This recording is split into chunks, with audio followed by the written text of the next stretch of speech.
Okay, this is video 2 of week 3 in Max Lucado's book, and we're studying week 3, God's Gift to the World. One thing Max Lucado does in this Bible study this time is he starts talking about the genealogy of Jesus Christ, and that's real important. But I think there's some background that makes it more interesting and even more important about the genealogy. First thing I want to tell you is in the Old Testament, I think I read there's people count them different.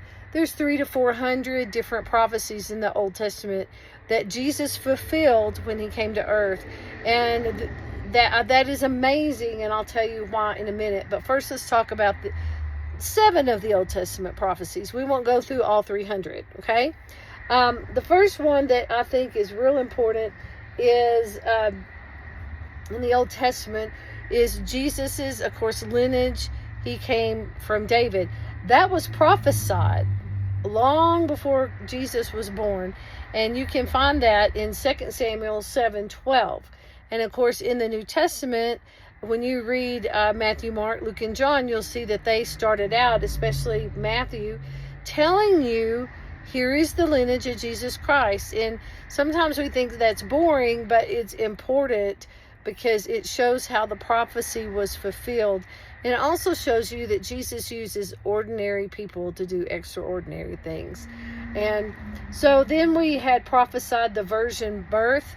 One place that was prophesied in the Old Testament, it was prophesied by Isaiah, and you would find that in Isaiah chapter 7, that Jesus would come and he would be born from a virgin, and everybody probably thought that was absolutely crazy.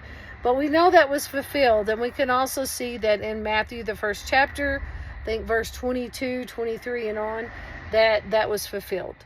The next one, in Micah, Old Testament, Micah chapter 5, I believe it's verse 2, it will tell you that, guess what? Jesus is going to be born in Bethlehem.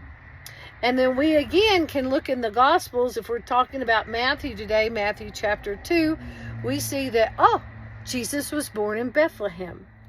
And then we see that in Malachi chapter 3, that a messenger would be sent to prepare the way for Jesus. That messenger was John the Baptist, and he was a cousin of Jesus. And so when you look in Matthew chapter 3, you will see that John the Baptist prepared the way for Jesus, and he kept telling everybody, hey, Jesus is coming. And then we see in Numbers, Old Testament, chapter 24, verse 17, it talks about a star, and then we learn about wise men being prophesied that this would happen in the future. Guess what? In Matthew again, chapter 2, we read about the Star of Bethlehem. Again, read about it in all the Gospels.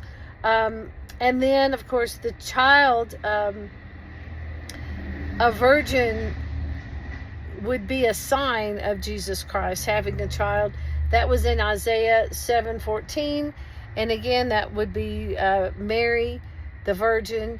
And, of course, she had Jesus in Matthew chapter 1, or again, look in the Gospels. And then the last one is Jesus Christ, God would send Jesus to be a suffering servant. And that, you know what? He suffered because he died on the cross for all of our sins, for everything we've done in the past or ever will do. And so he bore our sins, and that was prophesied in Isaiah chapter 53.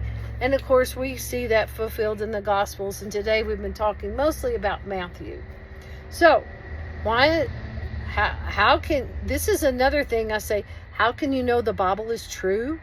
Well, let me tell you, the Bible has over 40 different authors. It was written over a period of approximately 1,600 years.